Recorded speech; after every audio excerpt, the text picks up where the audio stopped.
Good morning. My name is Garrett Sheehan. We'll get started in just a couple of moments.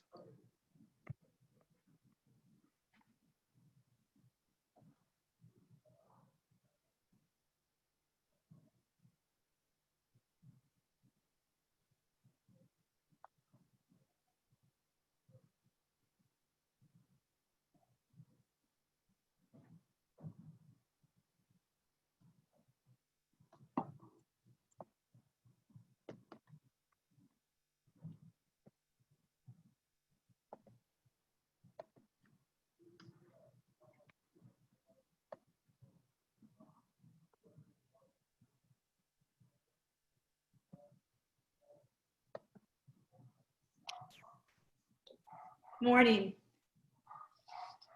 Morning, Pam. Morning, Pam. I'm sorry, I have no idea why that happened. How are you, Ted? Good. How you doing? Oh, well, I didn't realize for these that I needed some technical wizard sitting beside me to push buttons. Everyone who's joining right now, we'll get started in just a moment. We'll give everyone a chance to get in here. I was sitting right next to Mike Crowley for your meeting yesterday. He'll probably be joining me momentarily here. Oh, good. Yeah. Yes. So with Zoom, you can't say I can't make a meeting because I got stuck at the office because, so yes. Hey, I am in the office. I chose to do this from home today because Nice. we have a lot of activity going on. We have ambassadors. Our Best of Milford went live last night. So the Cool. swag bags that were going to be handed out at a gala where everyone was wearing black tie, tuxedos and their beads and walking a red carpet didn't happen. So we have swag bags for all the winners. Smile, Garrett. There you go. Yeah, one sec, sorry.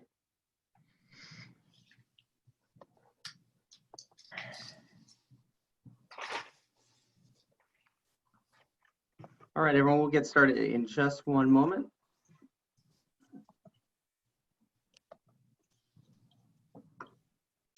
Well, good morning. My name is Garrett Sheehan. I'm President and CEO of the Greater New Haven Chamber of Commerce. We appreciate you joining us today for this election forum. We are doing this in partnership with several other chambers, but before we do that, I want to introduce Ted Novicki, who is the chair of the Orange Chamber of Commerce Board of Directors. And also, I should mention, the Milford Regional Chamber of Commerce and the West Haven Chamber of Commerce are partners in putting together this webinar. Ted, why don't you kick us off? Sure. Very excited about this event today. As we all know, 2020 has offered a host of curveballs in all of our lives, and I think even more so than normal, the importance of this election are really highlighted by the economic and really social and medical types of issues and challenges that we've been faced with. As Garrett mentioned, I am the president of the Orange Chamber of Commerce. I'm actually one of the representatives target market. I not only work in the town of Orange, I also live in the town of Orange. So I grew up in the area, went to high school in West Haven, and spent a lot of time in Milford. So this is all very, very pertinent to me. I'm really excited by the lineup we have and by the participation from all of our local candidates. And I'm really excited to hear what everyone has to say in the face of the current climate we have out there. With that, I will turn it back to Garrett. And I really appreciate all of you attending and look forward to hearing what you have to say. Right, Ted, thank you so much for joining us.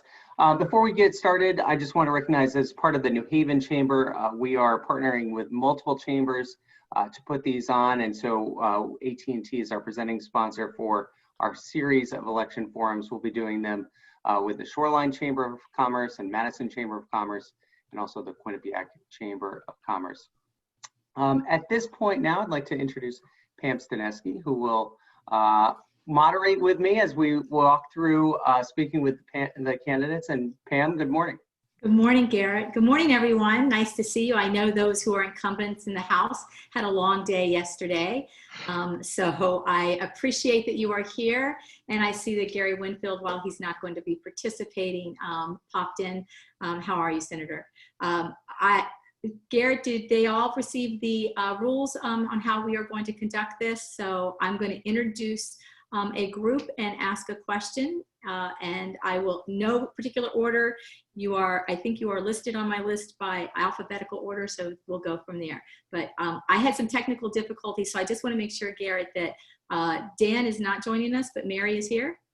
Yeah, Mary is here, and I'll just read off the rules for everyone who's listening out there, just so they know. We are going to be tight on time this morning because we have a lot of candidates. We're trying to cover Milford, Orange, and West Haven positions, and appreciate Senator Winfield. I believe he's going to join us for our New Haven forum later in October. But this morning we will not have opening statements. We will be going with a series of questions. We've grouped the legislators and candidates and just by district number, just so that we are not asking everyone the exact same question. They'll have 2 minutes to respond. And then we will not have time for follow-up, unfortunately, so we'll ask them to keep their responses to 2 minutes. We do have a timer just to keep us on track. We have an hour and a half scheduled for this morning, and we want to make sure that we keep it within that amount of time. And then at the end, we'll have time for closing statements. The questions that we have been generated from all of the chambers based on the feedback that we received from our members. So Pam, I'll let you kick it off with our first group. I know I do not believe Representative DeMassa was able to join us, but we do have Representative Bohr and also Mary Wielander. And then I do have a short video from Dan DeBarba answering the first question that I'll play after the first two answers. Excellent, excellent. Well, welcome, Representative Bohr. Nice to see you on this call, and Mary Wielander. Mary is representing House District 114 Orange. That is the seat she is running to serve, and she will be running against Dan DeBarba, who is also running. That is an open seat. Representative Dorinda Bohr is the incumbent, and she is unopposed, but she represents the 115th and West Haven.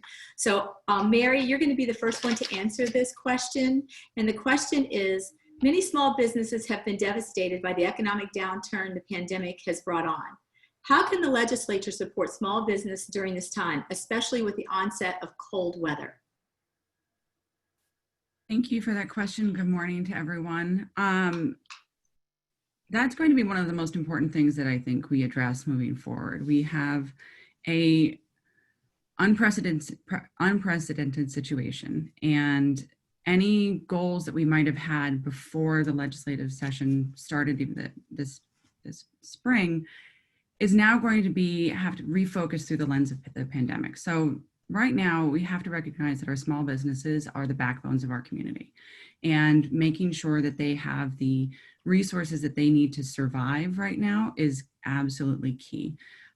What I think we can do legislatively would be to respond quickly and proactively, make sure that we are actively listening to the small business owners and larger business owners and what we can do to help them move forward. I think extending the PPP and those benefits so that they have the resources that they need would also be incredibly helpful, and have that be reevaluated on a quarterly basis to make sure that those who actually need the services are getting it. Other things that we could do is we could look at, and something that happened just last night, looking at how we can adjust the utility rates and the utility costs for business owners that have not been able to open or are operating at reduced capacity.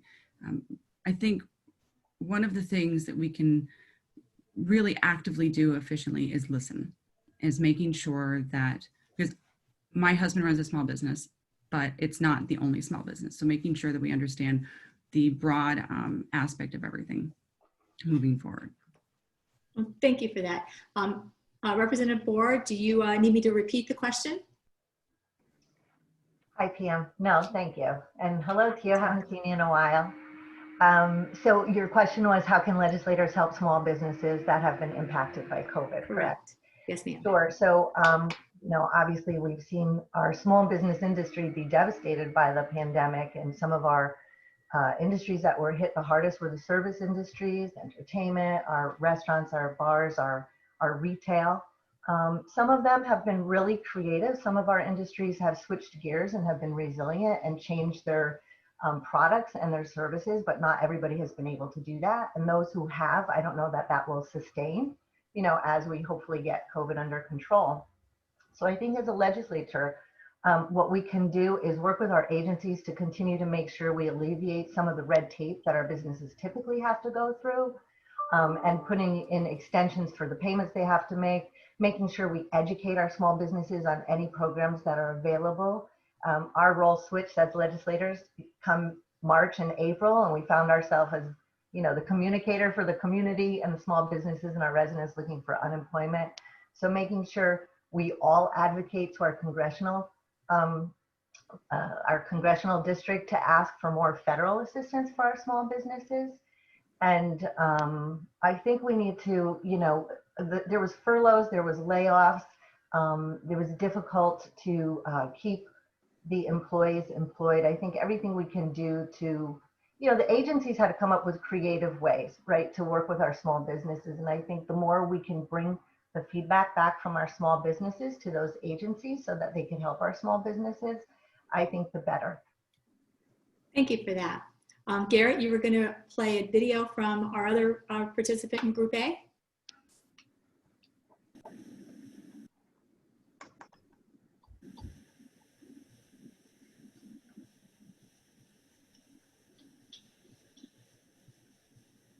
Garrett, can you unmute? Can you unmute? We can't hear you. Thank you. Sorry about that. So Dan DeBarbara is running in the 114th and had a prior work meeting, so he could not be here. We're not having him answer every question, but we did at least want people to have an opportunity to see him, and he was willing to answer the first question. We'll play that now.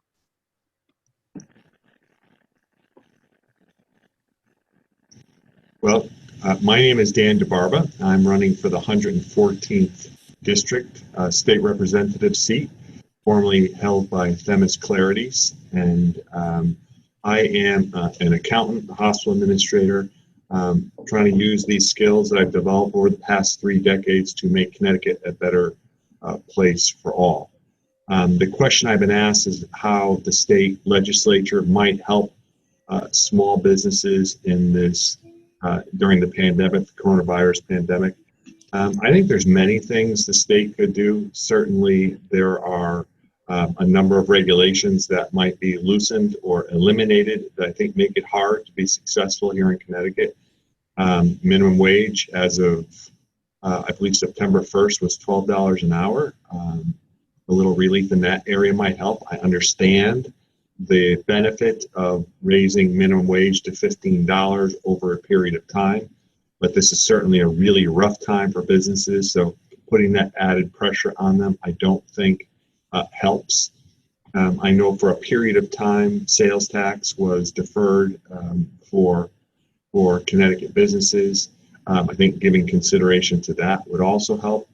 The PPP loans have been a lifesaver, I think, for many institutions, but certainly the state, I think, could step up and help businesses in terms of loans, et cetera. And I think just in general, the state legislature needs to think about the business environment it has created. If you look back over the past decade, post the Great Recession of 2008, and look at the last 10 years, personal incomes in this state grew by 0.7% annually on average per year. Across the country, they grew at 2.1%. So there was tremendous growth. I won't call it tremendous. There was relatively strong growth across the country, led by both the Democrat and Republican president. Connecticut did not share in that growth, did not share in that economic recovery to the extent it should have, which hurts small businesses. If indeed we had shared at the same level that the rest of the state did, our incomes on average would be 16% higher. So I think there's some fundamental system-wide reform that needs to occur, and then some targeted some targeted improvements or targeted help for small business during this pandemic crisis and in the post-pandemic era, which certainly we hope will be upon us very soon. Okay, and so that was Dan DeBarba. And now we'll move to our next group of legislators, and we'll continue to work through all of the legislators we have on here and candidates as well. For the House District, the 117th, that covers Milford, Orange, and West Haven, we're joined by Representative Charles Ferraro, a Republican, and also Tony Sutton, a Democrat. And then also we have House District 118 for Milford, and that is Eric Smith and Frank Smith. Frank Smith, Democrat, Eric Smith, a Republican. So our question for this group is about the governor and executive authority. I think generally people have been pleased where we are as a state in dealing with the coronavirus. The governor has had a tremendous amount of executive authority to enact regulations, change rules, laws during this pandemic. But the question for each of you is, going forward, what do you see as the best role for the legislature as we continue on in this pandemic? And let me start with Representative Ferraro.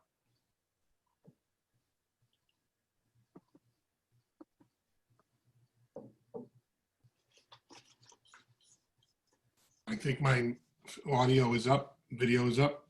We can hear you. Yep, great. Thank you. That's a great question, and good morning to everyone, and thank you for that question.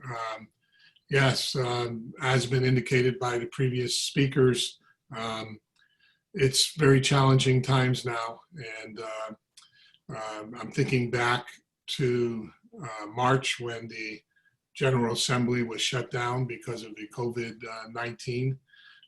We were well on our way in the session and had been through a lot of committee work and was beginning to JF the bills to the floor.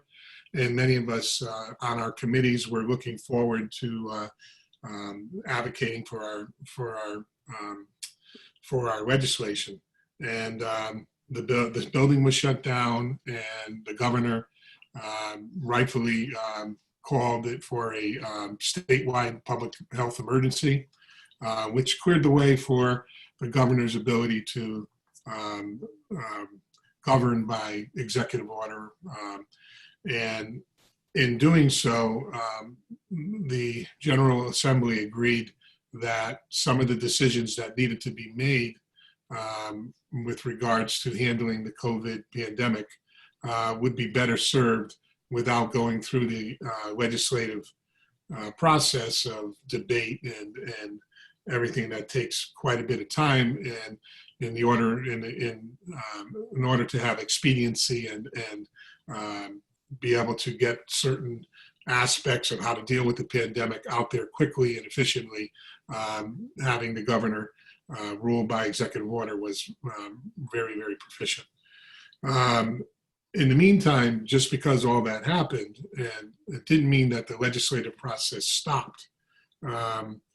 The General Assembly building, the legislative building, the Capitol were all sanitized, and the buildings were made usable. Every computer in every representative and senator's office was loaded with a brand new software that allowed each legislator to— That's your time. Oh, wow. Sorry, and I will certainly shorten up my answers next, but in order to close, and in the interest of time, going forward, we will continue the legislative process. I firmly believe we will reopen the legislation, the session in January, and continue as usual. Thank you. Thank you, Charles. Let me bring in Tony Sutton, who is challenging for the 117th seat. And Tony, same question. What do you see as the role of the legislature moving forward with so much executive authority that the governor is using right now? Well, thank you. Thank you very much to everyone for having me today. It's an honor to be with you and hear the exchange of ideas that we will be sharing. The legislature is a key component of our state government, and Governor Lamont, the way that he's handled the coronavirus COVID-19 crisis, I think has been very admirable. He's been one of the best governors in the United States in handling this public health crisis. And the legislature did give him that authority to govern by executive order over the last several months. However, it is heartening to see the legislature back in session, the legislature being able to be involved back in the Capitol. But I think we need to get back to the legislature being an equal partner of the governor, the executive branch, in our separation of powers in this state. I think it's going to be incumbent upon the next legislature to address many of the issues that have gone unaddressed or are going to be left over from the existing executive orders. And those have to be done in a way that can assist businesses in rebuilding, can assist them in rehiring, and assist them in getting the resources from the state and local governments that they need to move forward. Okay, thank you, Tony. Eric Smith, who is running for the 118th House seat in Milford. Eric, same question. How do you see the role of the legislature moving forward? Yeah, so the legislation's role is vital. I've been deeply concerned about the governor ruling with executive order. There's a reason our government has separate branches, and there isn't one branch with all the power like the governor has now. So it's vital that the legislation make sure the governor is not abusing his powers, is not implementing policies without authority or justifiable cause. At the beginning of COVID, we were all operating with so many unknowns. There was a need for reasonable executive orders, but I've been concerned with the governor having exceeding his authority. He has removed the representation of the people from having a voice. He has the states to respond to the COVID pandemic. Instead, the governor has given a voice to outside consultants when he paid $2 million to a Boston consulting group, leaving out the legislation. So I won't get into how troubling it is that he outsourced that to a different state, but the elected officials that the people elected to be their voice should be in there crafting a strategy with the governor. The people did not elect consultants from Boston to do that for them. Also, those consultants don't have relationships with the people in the community. We do. Elected representatives of the community, they actually know the people who they would be helping during the COVID. It's their neighbors, it's their friends, the small business owner that they've created relationships with, from the barbershop, the salon, the coffee shop, you name it. It's not a consultant in Boston that's sitting behind a computer screen that has relationships with the people. It's the elected officials. So it's important that the legislation. That is your time. Thank you. Thanks, Eric.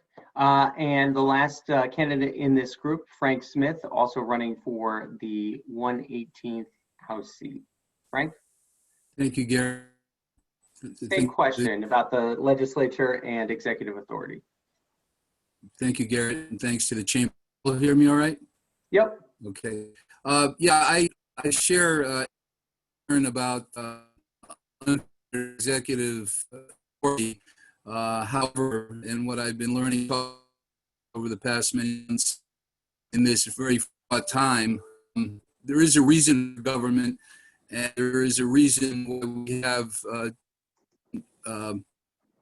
bodies at the state and federal level to check one another. We have never experienced what we have gone through with the COVID-19. This is this national emergency that this country has faced since World War II. And it is still ongoing. And it does, in some instances, because it exceeds any philosophical discussion about government authority. I think the government, the legislature does have a constitutional responsibility to advise and consent and check the governor, their authority. But I think it is appropriately placed now for decisive action. We are still in the midst of this. It requires an executive who is going to be thorough, is going to be deliberate, and is going to be science and results oriented. It's not, I am very much a civil liberties proponent, but I also realize when it comes to disease and worldwide pandemics, we have to be able to work directly on a lot of these issues at every level of government. And I think the governor has comported himself proudly for the state in terms of the results we have seen. The role of the General Assembly and the state legislature is to be fair-minded partners in this process. And I think the state legislature, both sides of the aisle, have done an exceptional job in moving the state back into some level of normality, but it is still going on and will go on into the new year. I say, and I continue to believe, that 2021, after this election is over, and after time. Thanks. Frank, if you want to just wrap up. Yeah, I think we're going to be in a new era of cooperation, and I strongly believe that 2021 will be a new year and a great year for state government, regardless of what happens. But as we move out of this COVID era, I think it's going to be a new dawn for this state, and I believe it's something that is going to be unprecedented, and I'm looking forward to it, and I'm looking forward to serving in it. Thank you, Frank. Pam? Thank you, Garrett. And our last group, Group C, and our last question on COVID recovery before we move to the next topic of workforce is going to be answered by Kathy Kennedy, who's the incumbent for the House 119th Republican representing Milford and Orange, and Brian Anderson, the Democratic challenger for that same seat, the 119th. And Senator James Maroney of the Senate District 14, representing Milford, Orange, West Haven, and Woodbridge. And Mike Southworth, the Republican representing the same district, the 14th. So the first question I'm going to pose to Kathy Kennedy, Republican. Kathy, businesses have invested heavily in safety for their employees and customers, but this is obviously an insidious virus. Would you support liability protections for small businesses and others? And please explain why or why not.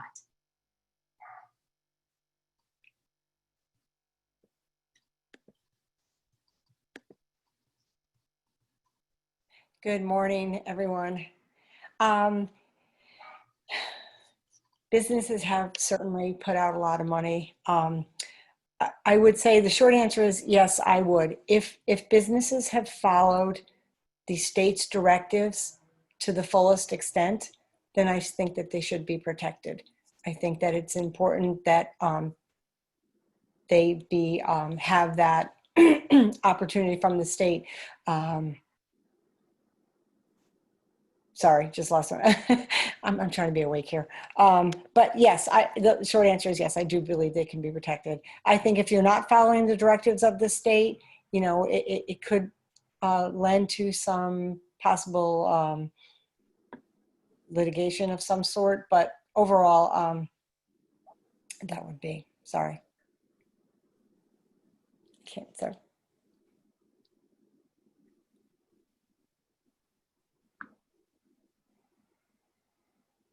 Kathy, are you finished with your answer? Yes? Okay. Brian, do you need me to repeat the question? It is, businesses have invested heavily in safety for their employees and customers, but this is obviously an insidious virus. Would you support liability protections for small businesses and others? Brian. Good morning. Thank you, Pam. Good morning, Kathy. Thank you to the various chambers for sponsoring this event. COVID is our most pressing problem immediately before us, and its impact on the economy, our health, our loved ones, education, schools, and the decisions that we make on a daily basis. So the question is about liability.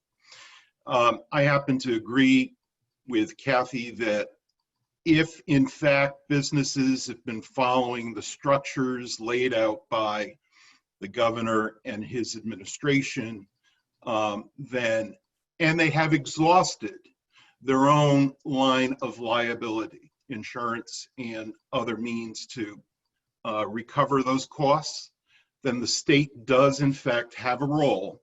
And I would advocate as state representative, working with others of like minds, that we provide support and backup, sort of like on the federal level, FDIC, the way that FDIC works to ensure the allocation of funds, the expenditure of funds along those lines. Certainly we're in a period of creativity, flexibility.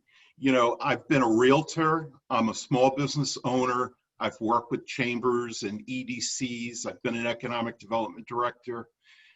When I became a teacher, the best advice that I received was flexibility is key. And we've got to be flexible and creative during this environment. So yes, I would be quite open to being of assistance and being an advocate. Thank you. Thank you, Brian. The question is now posed to Senator James Maroney. Senator, businesses have invested heavily in safety for their employees and customers, but this is obviously an insidious virus. Would you support liability protections for small businesses and others? Hi, Pam. First, I just wanted to thank you for having us all on here today. Garrett, as well as the Orange Chamber and the West Haven Chamber, thank you for putting on this forum. I think it was Mary Wheelander who said early on that one of the most important things we can do is listen, and that's something that was impressed on me by my grandfather. We have 2 ears and 1 mouth. Talk less, listen more. So thank you for what you've done to allow, over these 2 years, I've had a number of meetings with the Milford Chamber, listening sessions with with some of the Leeds groups and other groups. So thanks for the input you've provided. I think the number one role of government really is the health and safety of those governed, right? And I think one of the things that we see is that unless people feel safe, they won't return to the restaurants, to the shops. And so we do need to make sure that they feel safe. I think the data shows that the economy started slowing down in February before any of the shutdowns, just because people weren't feeling safe to go out. So like Kathy and like Brian, I would support liability protection for those businesses who are following the rules. I think that the governor has done a tremendous job so far. And one of the things is we put together a rules committee that consists of business people, but also health experts from Yale. And so for those businesses who have certified and followed the reopening rules that have been put out so that we can make sure that the people feel safe going there, then yes, I would support some form of liability protection. Thank you, sir. Mike Southworth, same question. Businesses have invested heavily in the safety for their employees and customers, but this is obviously an insidious virus. Would you support liability protections for small businesses and others? Sir.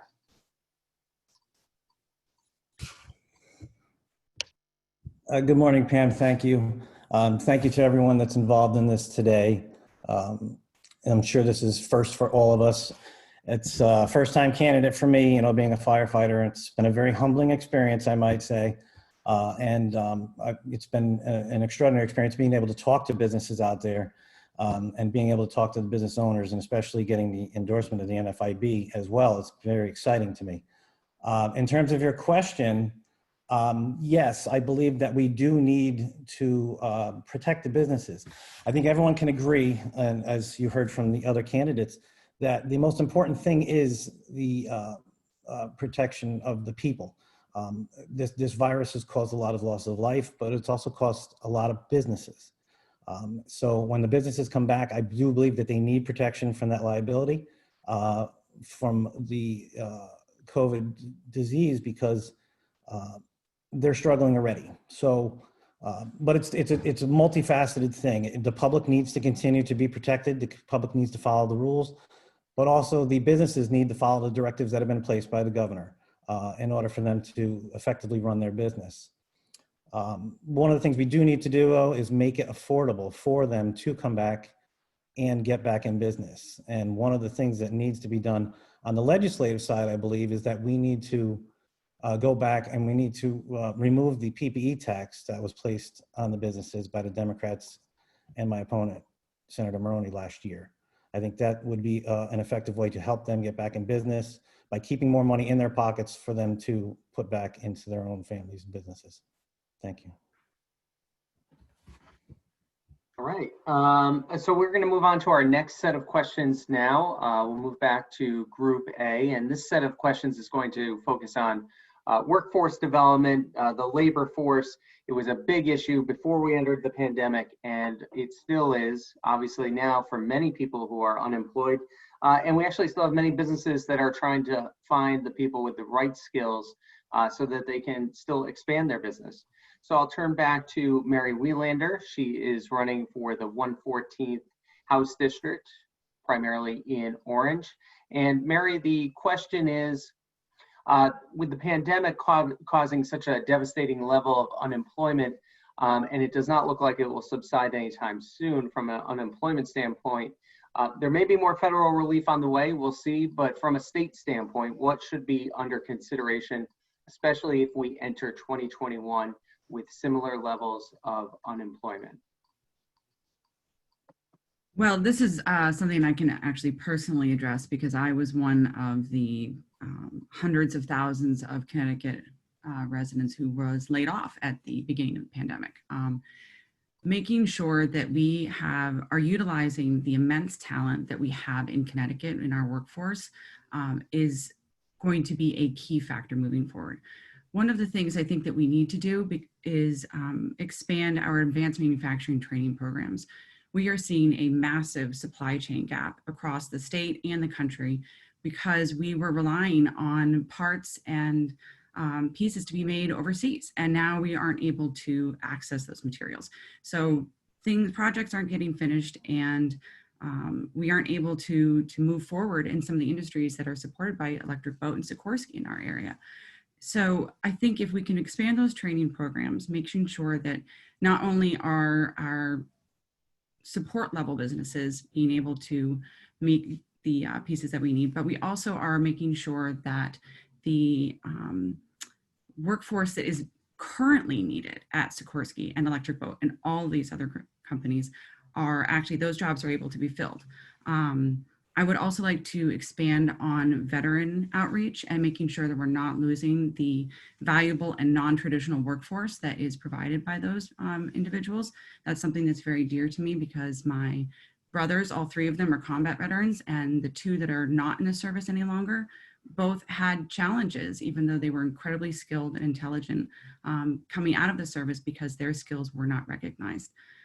So I think that if we can also work to expand the green energy industry within the state, and also we're going to be looking at infrastructure repair. We're going to be looking at needing people to make sure that our roads and our bridges are safe for people to go to and from their schools and their businesses and not have to worry about the bridge collapsing. Great, thank you, Mary. Thank you. And now let me turn to Representative Dorinda Boer. And same question, Dorinda, do you need me to repeat it? Really, how are we going to deal with unemployment, especially if we're still looking at these levels entering into 2021? Sure, thanks for that question. You know, we had so many people that went on unemployment. We had, I think, almost 900,000 residents that went on unemployment, and there was about $4 billion in assistance. A lot of that was federal pass-through funding, but a lot of that was state of Connecticut as well. And some of those were temporary layoffs, but a number of those, unfortunately, are permanent. So we have resources and agencies that Connecticut had developed long ago, but some of those agencies were closed as well. So we have the American Job Center, and I know that those agencies are looking to open maybe mid-October. We hope to see that. We have a shared work program that we want and encourage folks to use. We have an apprentice program in Connecticut. And to, I think was Mary's point, the veterans program, we do provide a veteran to work pipeline, and we provide points, extra points for veterans applying for jobs. But we also have to think a little differently. The New Haven region is exploding with biotech, right, and tech companies. So retraining individuals that might not have been in those careers and making sure our talent acquisition matches up those who are unemployed with some of the new businesses that are developing, I think is key. And also working with our colleges and our manufacturing industry. Last week we had a meeting with our Lieutenant Governor, Senator Maroney, over at a business in West Haven, Thermax, and we had a meeting with them and the director at Platt of manufacturing to talk about how can we better identify those that need jobs, right, through high school and through college, and match them up with some of these new businesses. So I think, you know, bottom line priority, we've all said it, is get our economy up and running safely. Very happy to see phase 3 will be opening up. I think we're all looking forward to that. I think we've all kind of held our breath, and I think the number one priority is to get our economy open in a safe way. But when we do, make sure we match those who are seeking employment with the opportunities that are available. Thank you, Representative Boer. And I'll turn it back to Pam. Just a couple notes here, just for all of the candidates, just so you know, if you didn't see it, we're putting 30 seconds remaining in the chat box, so you just know where you are on your time. And I do just want to thank all of the current state representatives who were up late last night, did not get back to their homes till 3 a.m. So we thank all of you for still joining us here early this morning. Pam? Ditto those comments, Garrett, absolutely.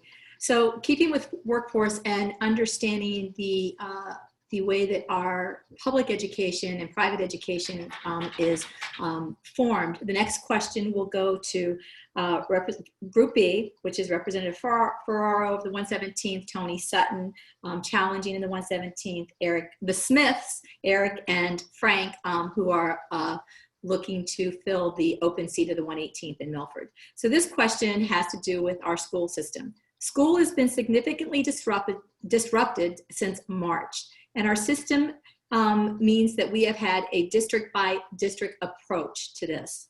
Acknowledging that everyone is trying to do their best, education has been set back, especially the longer that online school continues.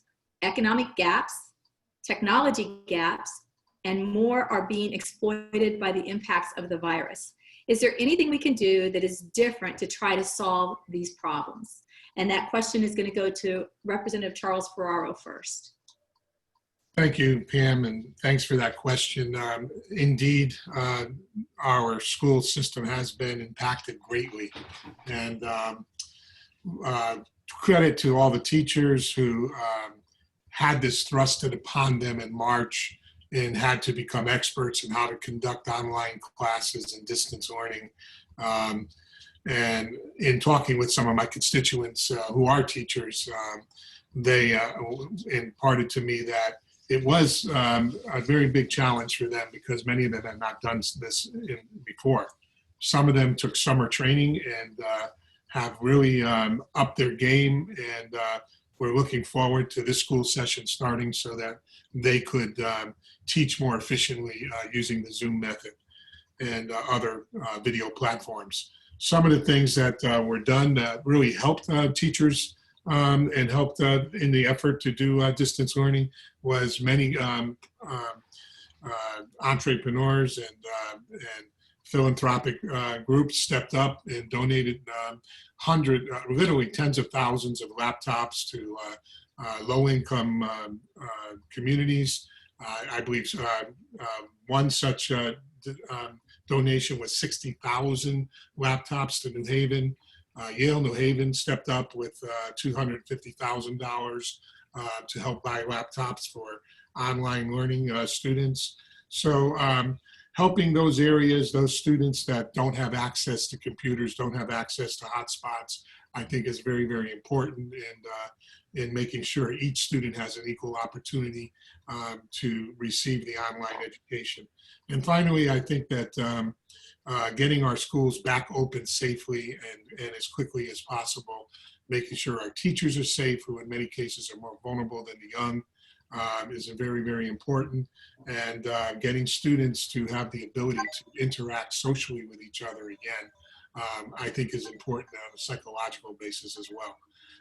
So any way that the legislation can assist in those endeavors, any bills that come in front of us will be looked at and will be supported. So I look forward to getting back to work and doing that. Thank you, Representative.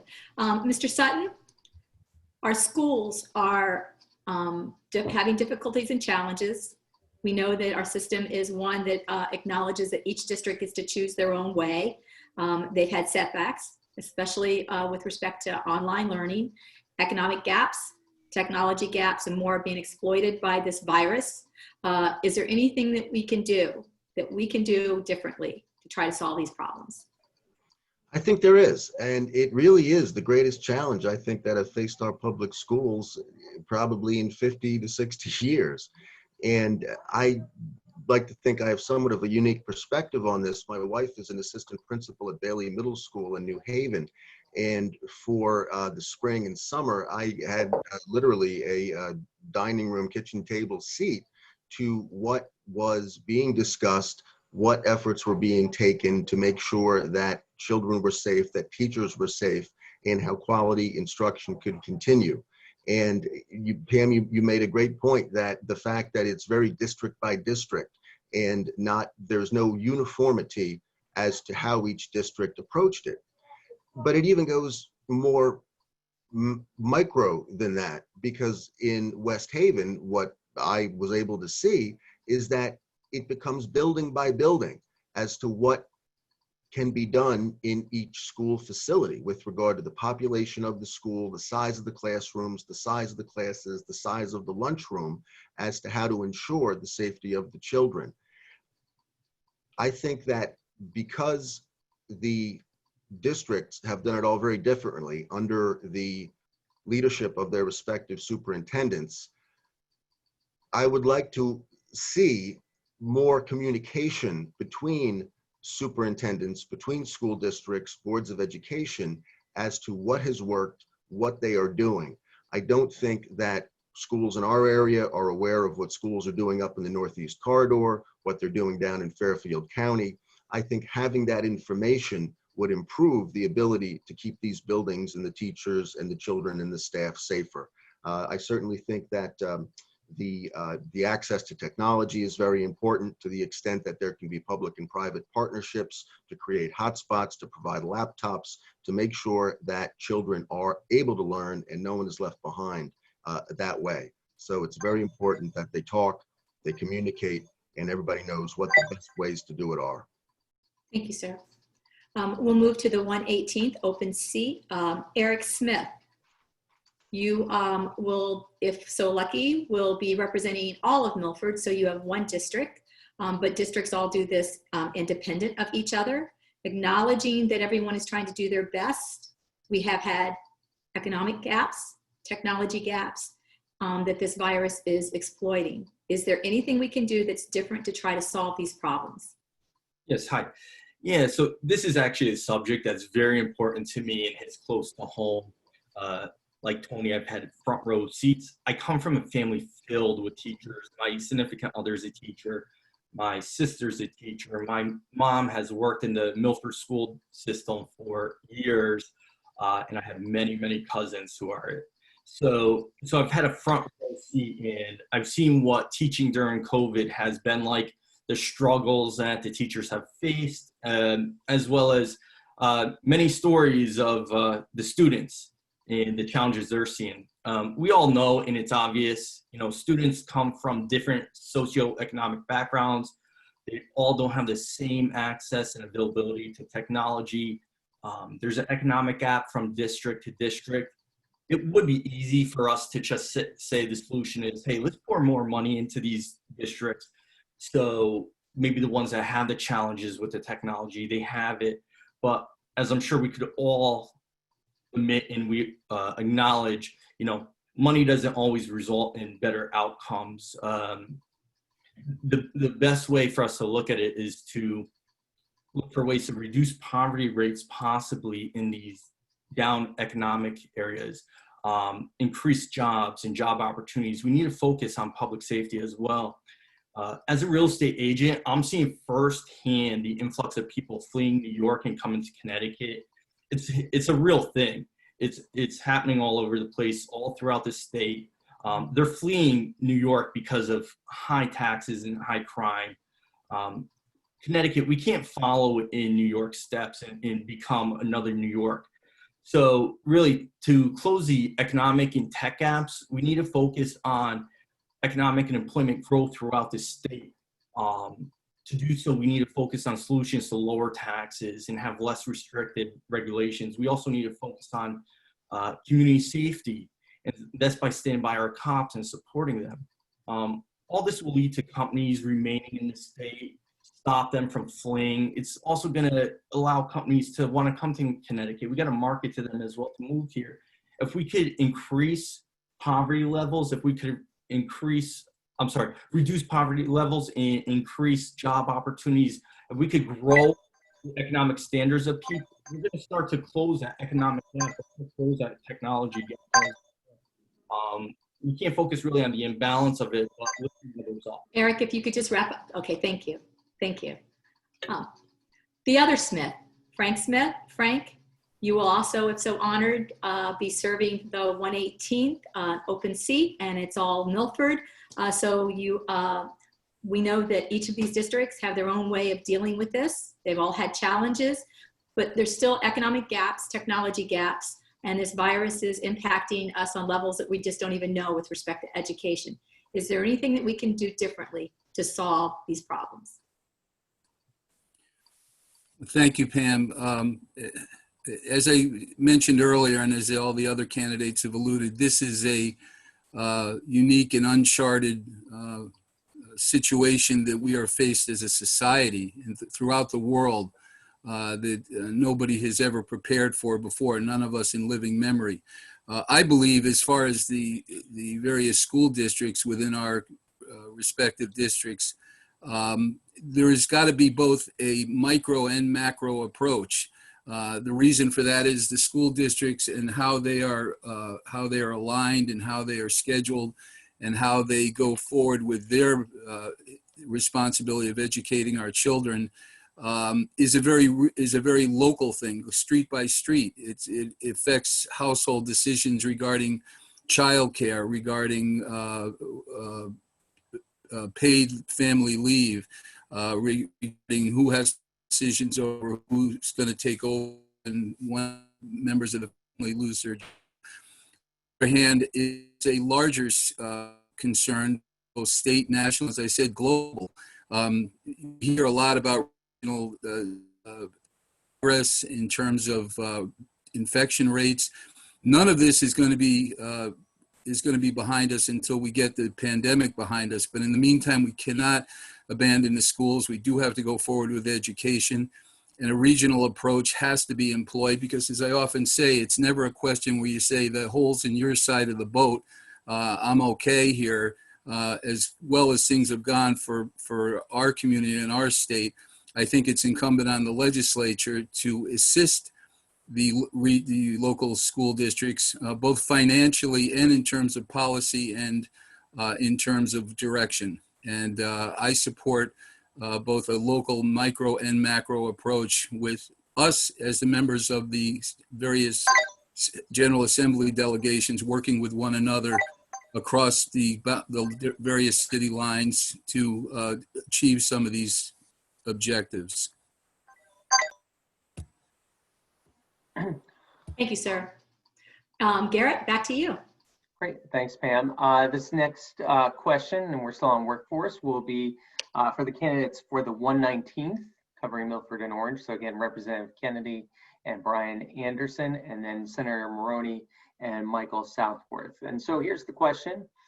Surveys and direct interviews with businesses have revealed that it is difficult to find and or retain workers for critical positions. Lack of skills, work ethic, and cost of living in Connecticut were identified as some of the challenges, and we can back that up through interviews that we've done at the Chamber with businesses. There's still lots of unfilled positions even after the pandemic. What policies or programs would you support to prioritize workforce development, and are you in favor of public and private collaboration in this area? So I will begin with Brian Anderson. Brian, what's your response to that?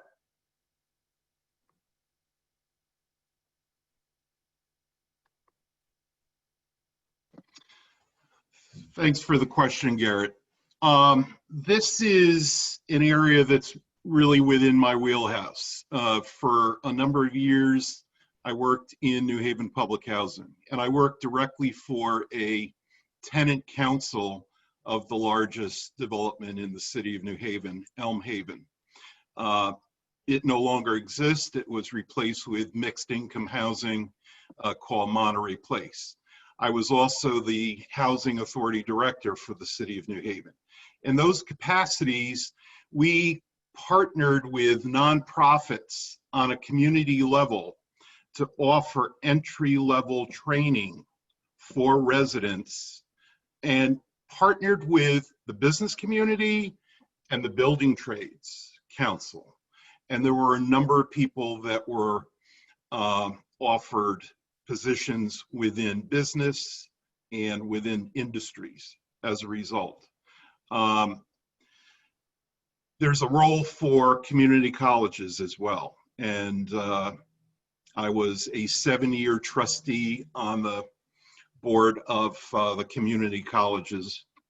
And now that PACT has been approved by the legislature, it's important that PACT is an outlet, as is community colleges, for training purposes. I would strongly support it. Thank you. Representative Kennedy, it's the same question. What policies, programs would you support to prioritize workforce development? And are you in favor of public and private collaboration in this area? Thank you, Garrett, for the question. And it is a great question, especially with these COVID times. But I think it starts in the high schools. You know, not every student that's going to graduate from high school is going to go to college. They may go directly into the workforce. And I think that they're not properly prepared for some of the, to go into the workforce to, sorry, I'm so tired. So that's where I would start. There are a number of programs. Of course, here in Milford, we have Plat Tech, but we need to incentivize our businesses to work with the schools so that the students can have that opportunity to have like an apprentice program or to work with schools so they can gain those skills with them. There are some school districts that do have programs like that. I know in Derby they have one, and they work with a local business, and so kids get credits towards when they go into the workforce. They've already started that towards an apprenticeship. IBM in Norwalk does a program with their schools, and it gives credits towards computer training and that such like that. And I think the partnership could work, but businesses need to be incentivized with maybe tax credits or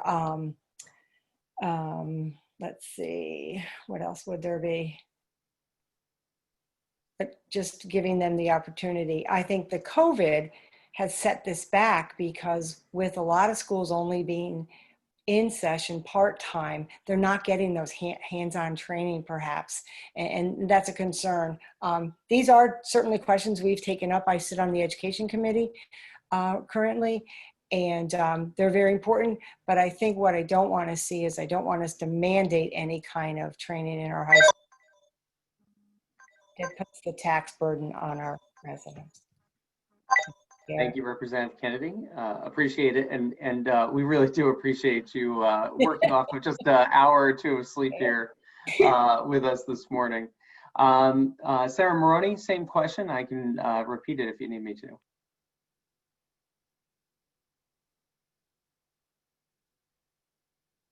Sarah Maroney? I'll read the question again. What policies, programs would you support to prioritize workforce development? And are you in favor of public and private collaboration in this area? Hi, Garrett. Thank you very much for that question and for repeating it for me, which allowed me to unmute and turn my video on because I had forgotten to do that. But This is an issue that I think is one of the most critical facing our state. I think it's approximately 30,000 manufacturing jobs are going to need to replace over the next 5 years as people age and we have continued growth in Sikorsky, an electric boat. I think half of Yale's IT workforce is about to retire, is of retirement age, as well as 12,000 state employees are going to retire potentially over the next 2 years. I think that the only way you can really do this is to do public-private partnerships. I think one of the things that I've talked with businesses about is that the needs of the workforce change more quickly than the government's ability to respond. And so we need to build a nimble system where we're able to partner with companies to help them develop their workforce. And not only do we need that school to work pipeline, and so talking with companies, as Representative Boer mentioned just last week, we had the Lieutenant Governor come down to Thermax in West Haven, and we met with the owners of Thermax, as well as manufacturers, representatives from Manufacturer CT, Platt Tech, and Kelly Valieri, the new head of workforce for the state of Connecticut. So it's important to convene those conversations, to give employees input. I would like to see us create a workforce innovation incentive fund that companies can donate into, and then we can create programs that are able to respond. We need to look at credentials that are portable credentials that are recognized. And the other thing that we really need to do is invest in early childhood. Case did a study, and the most important investment you can make in workforce development is an investment in early childhood education. Also, by providing high quality early child care, it allows more women to enter the workforce. And they've shown that in Norway and in Quebec, where they've instituted programs, and these programs pay for themselves. All right, Michael Southworth, same question, and just so we're clarity, Michael is running for Senate District 14. And Michael, the question is, what policies, programs would you support to prioritize workforce development? And are you in favor of public and private collaboration in this area? Thank you, Garrett. Yes, I would say that I am in favor of public and private in this area. One of the biggest things that we all know is the cost of living in Connecticut is high. The unemployment due to the COVID-19 virus is also high at this time. It's very difficult to keep businesses in Connecticut the way they're operating. So one of the things we need to do is focus on the businesses and make sure that those businesses are able to stay in Connecticut along with their workers, because the businesses are leaving, but unfortunately, the workers are stuck here and they're not able to follow the businesses. One of the things that Connecticut has is a very skilled manufacturing workforce. And those people, we need to work with the business leaders together. As long as these skilled workers, and we need to create a worker database, so to speak, so that these workers who are out there who are unemployed and have these skills are able to showcase their skills to these businesses, so therefore they can be rehired and they can possibly move to a different company. And one of the other greatest assets that we have in Connecticut is technical schools. Platt Tech right here in this district is one of them. And I think we need to work together along with the schools, and the businesses need to work along with the schools. And we need to increase the programs for these younger generations that are not deciding to go to college, that are deciding to enter the workforce. And I believe that we need to increase apprenticeships coming out of those schools so these younger generations can get into the manufacturing jobs, and we can reignite Connecticut's economy and get it moving again, because I think that's one of the most important things we need to do right now. Thank you. Thank you, Michael. Pam, back to you for the next set of questions. Thank you, Garrett. Before we get into these last general questions, I just want to take our legislators will understand, a point of personal privilege to thank Garrett for helping us put this together, to thank Ted from the Orange Chamber and Alan, and give a little PSA for the chambers. You've heard 2 questions each of you have answered, and there'll be a third one on general topics here. But I would encourage you that if you are so selected to represent your districts, that you do involve the chamber in making those touches with businesses and hear what our businesses have to say.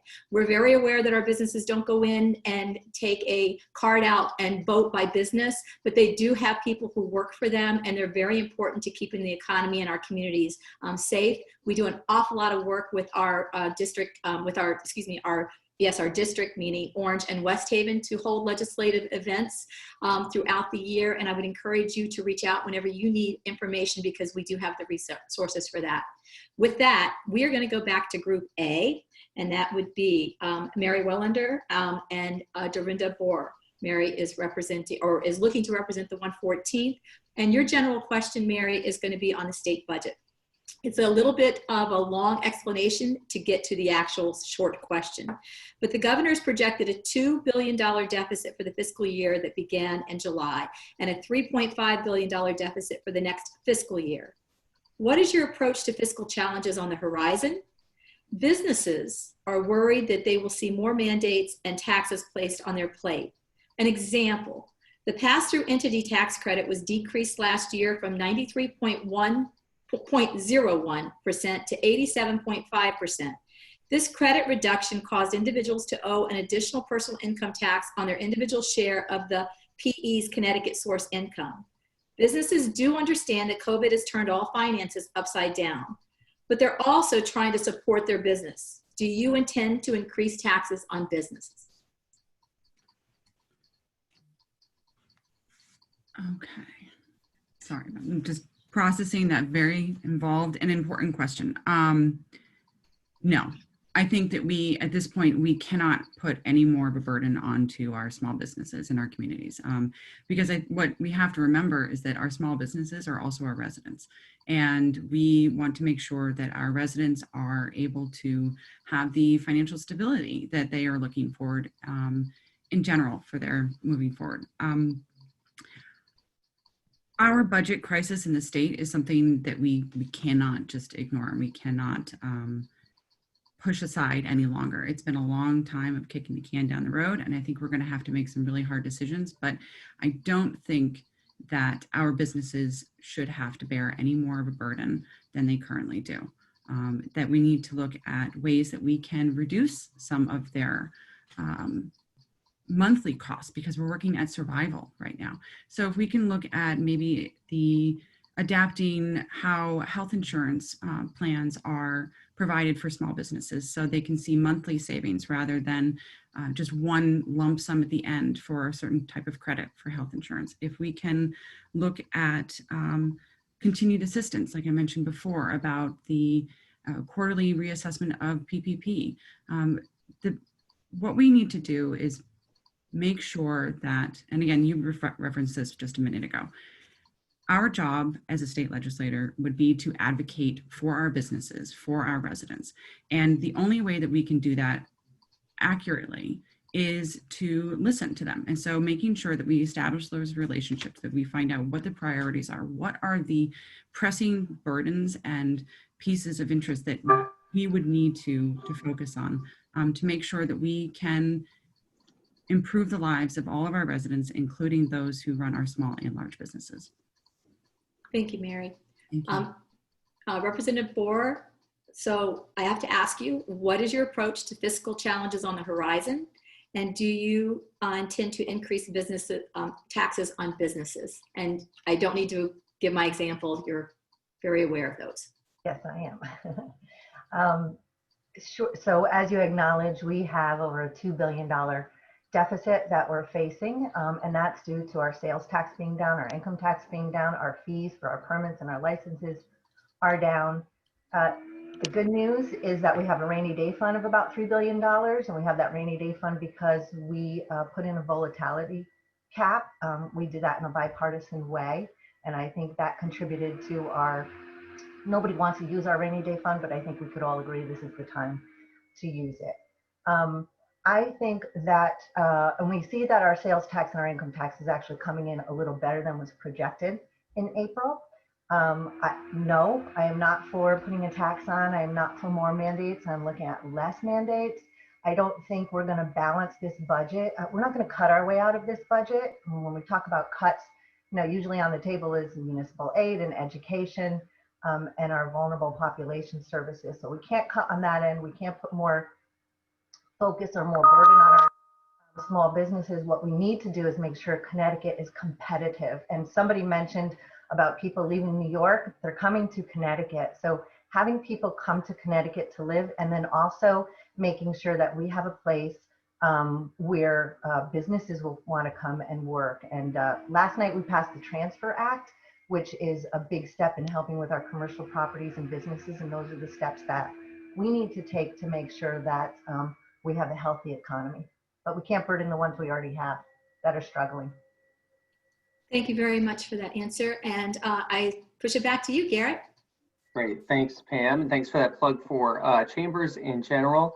You know, as we get close to the end here, a couple of questions within one that I'll ask this group, and we are back with the 117th and 118th.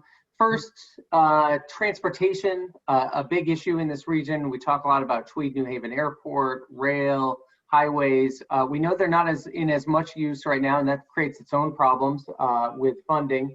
But what would your plans be for transportation? And on a similar topic for funding, our hospital systems, healthcare has been under such strain as we have moved through the pandemic. We know all of the hospitals are facing steep losses.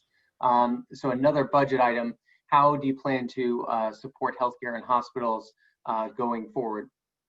Let me begin with Tony Sutton in the 117th. Tony?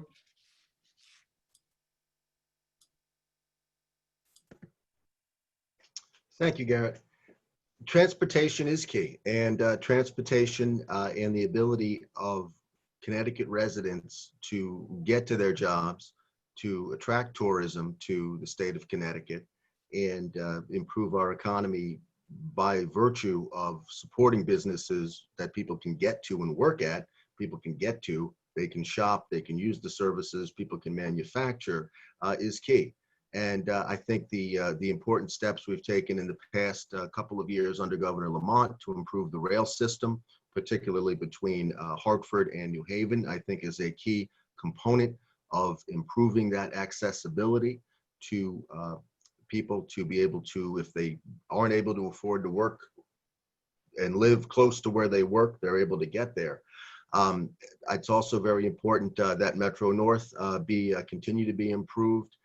One of the things my colleague Brian Anderson talks about is the development of the Devon train station.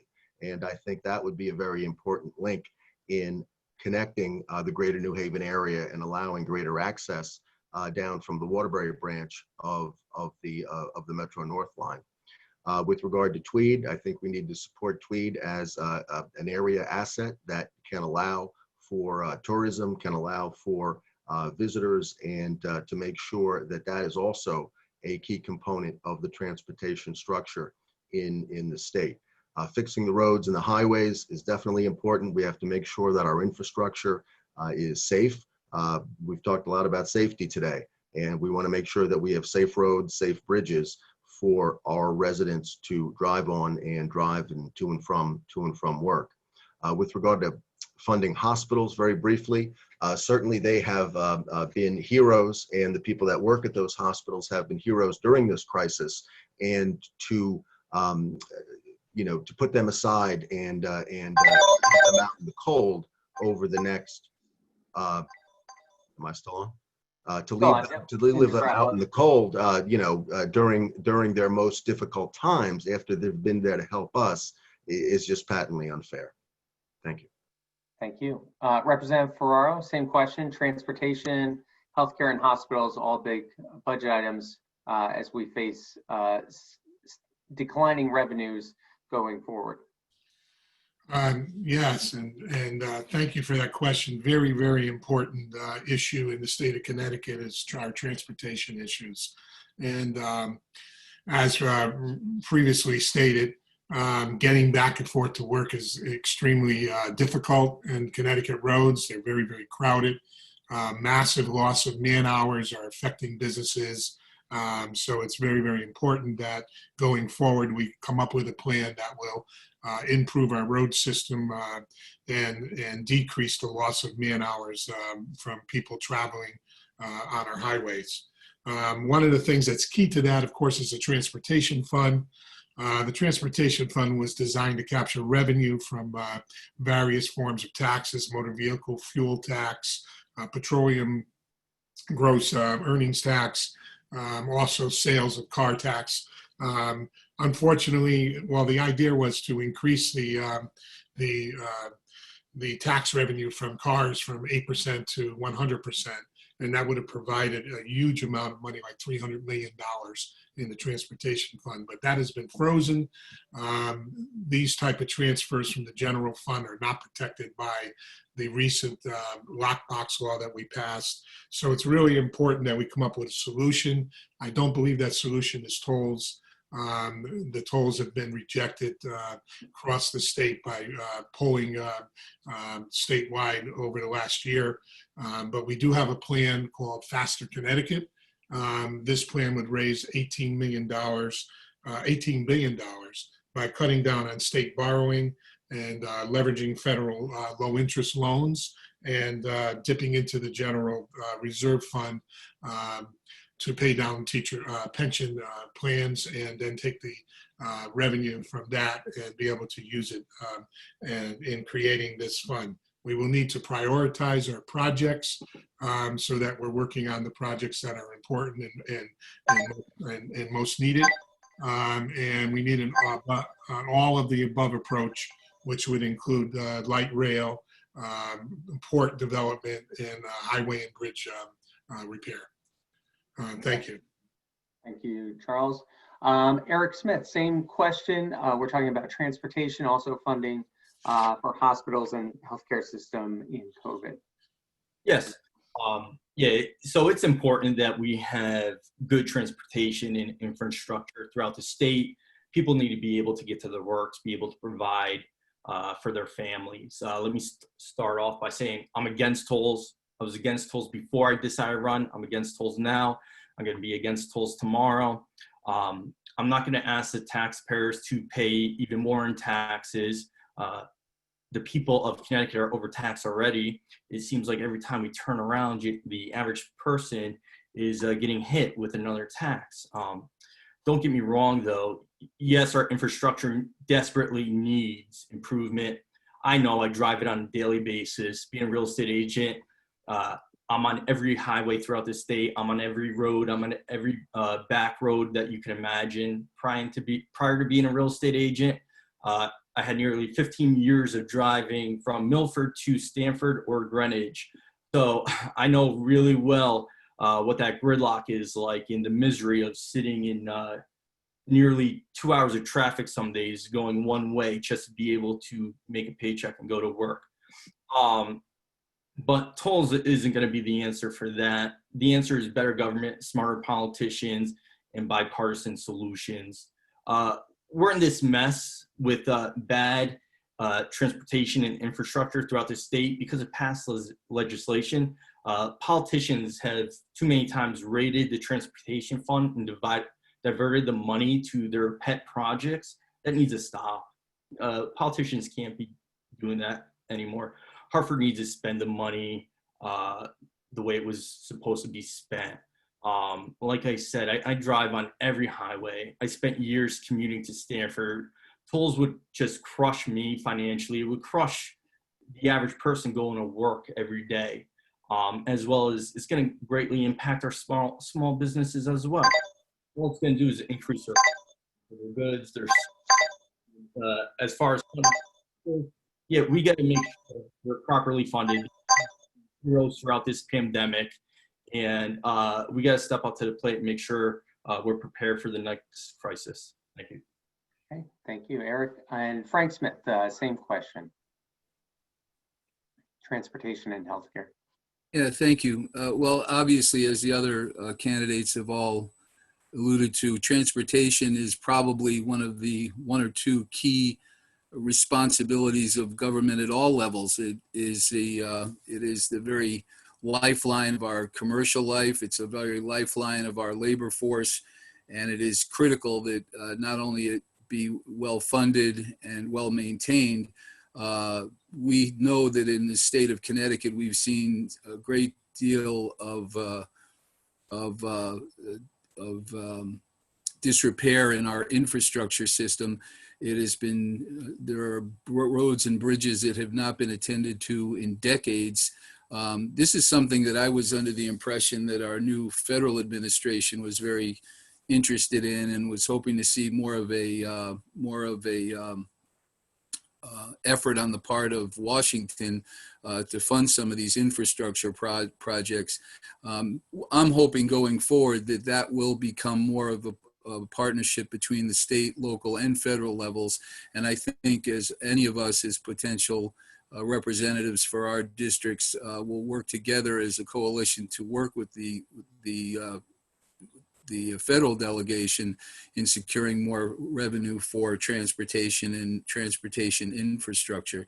As far as the hospitals and our medical workers, I mean, we are in an unprecedented situation where we have people that have been over the past 7 or 8 months literally risking their lives in the execution of their jobs, but also are facing imminent layoffs or terminations from their position, leaving us with shorter staffs and less skilled workers in the most critical areas that are needed most. I think that as far as healthcare or as far as health and medical type of support, we have to do more of these conferences, as Senator Maroney alluded to, with some of the local businesses, but also with our medical professionals to come up with solutions in the new session. Thank you, Frank. We appreciate it. Pam?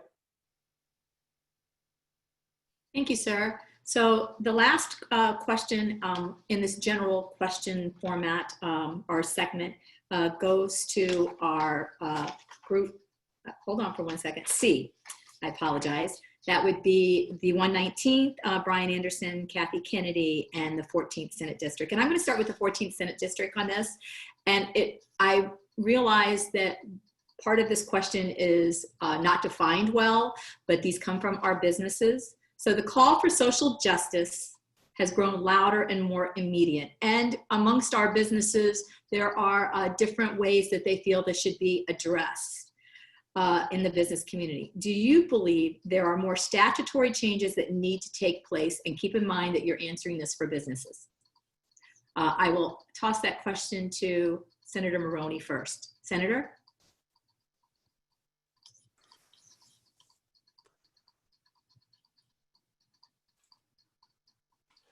Hi, Pam. Thank you very much for that question. And I think there has definitely been a highlight on social justice. And I think one of the things that has come to bear from the COVID crisis has been the inequities in health. And it's just disproportionately impacted communities of color. And so we definitely have to make changes and improve the systems. And really for the businesses too, it is critical that we look at the growth in our school system is mainly happening in our urban school districts. And that is our future workforce. And we need to make sure that they're getting the opportunities and the education that they need to enter the workforce and to have the skills they need to succeed. I think when I was on the Board of Education, I toured every school, and one of the principals pointed this out to me, which is something that has stuck with me, is that, equality of opportunity doesn't mean equality of resources. And so sometimes we need to give people the same opportunity. It does cost more. As far as what I'm looking at, one of the pieces of legislation that I'm proud of that I had passed was about opportunity zones. And opportunity zones were created by the federal tax code, and there are 72 in the state of Connecticut. It has federal state benefits, but there have been thousands of funds created across the country to invest in these opportunity zones. And actually, as part of this, the bill that I had helped author and pass, they created an Opportunity Connecticut conference where last year 400 businesses came to New Haven to look, 400 investors came to New Haven to look at investing in Connecticut. One of the issues with a program like this, however, is that the majority of the benefits will accrue to people who did not live in these opportunity zones. And so one of the things I want to look at is requiring the SBDC, Small Business Development Centers, to hold office hours within the opportunity zones, to look at partnering with the community banks. to look at partnering with the community banks, similar to how we had done with the payday loan, to underwrite some of their risk so that they can invest in businesses of people who have lived in these opportunity zones before they were declared opportunity zones, so that we can make sure that the people who live in these areas are also getting the benefit and seeing an economic revival. Thank you, sir. Michael Southworth, you're up from the 14th Senate District. Thank you, Pam. As was alluded before, the federal government and the Trump administration has allowed the state of Connecticut to create these 72 opportunity zones. These were designed to support urban and suburban communities and to help rebuild them. But in order to do that, the shareholders, public and private, need to work together in order to get this done, because it's a critical element in this society. The businesses need to get back to work, and they need to have the safety of getting back to business. Not only just public health safety, but business safety, and safety is paramount in order to rebuild these urban and suburban areas in these opportunity zones, as we say. And one of the things that was critical that is preventing this is the passage of that police accountability bill. I believe that is going to hinder some businesses and make them feel unsafe, as well as the workers, as well as the community that goes out to these businesses. And I think it's paramount that everyone works together, and when we do talk about this, that everyone is brought to the table and is able to collectively come up with solutions that affects and helps everyone. As my primary job with the fire department, when you go into a building, you don't look at a race or gender or political beliefs or anything like that. You go in and you do the job, and you help people, because that's what we were supposed to do. We're there elected, we're helping people, and that's effectively what has to happen, and that's what needs to be changed. Thank you. Thank you, Mr. Southworth. And I know that everybody on this call, candidates and what, thank you for your service as a firefighter. Let's move to the 119th. Brian Anderson. The question is, a call for social justice has grown louder and more immediate. Some businesses have different approaches to this, but there's lots of work to do on this front in the business community. Do you believe that it needs to be done through statutory changes? Well, I'd like to point to the fact that there's a major pharmaceutical retail chain that has made it a point to include a non-discrimination policy directly on its door, so that any customer walking in knows exactly what the mission of the company is and what the non-discrimination policy is in hiring and in treating customers.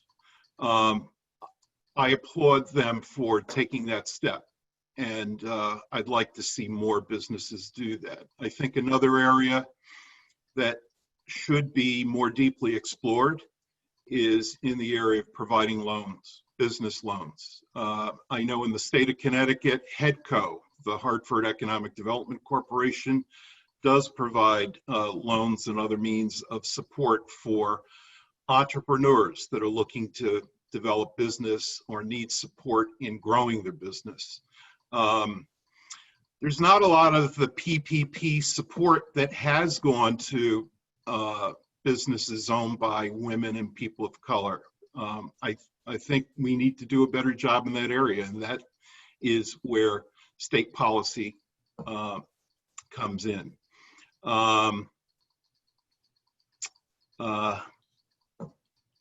So it is up to the individual companies. It is up to, I think it's up to the corporations to tell us what their social justice policy is, and we go from there. Thank you. Thank you, thank you. Representative Kennedy, do you believe that there are more statutory changes needed to address social justice in our business world? So I'm going to start first with we're people first. We're just people all together. And I would say the first thing is we need to break bias. I'd also look at social justice and what it is. It's everyone deserves the equal economic, political and social rights. The COVID-19 has really spiraled us the pandemic has triggered us in a downward spiral. People are unemployed still. They're trying to balance working from home. They have concerns with education. They're working from home. They're still educating their children as well. So that impacts our businesses. There's issues of food insecurity, climate justice, health concerns, and of course the racial injustice. We've seen the Black Lives Matter protests as activists demand change. And that change comes from us. That comes from us learning and going back to just being people. We're just being people and treating each other with more respect.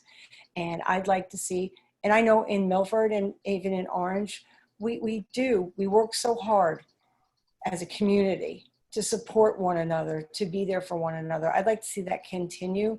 As for any kind of legislative at this point, someone had mentioned the police accountability bill. It does impact our small businesses, but it just comes down to being people again and breaking that cycle of bias and to learn to move forward from that. And I hope that in the coming, as we get post-COVID, hopefully soon, we'll get to that point.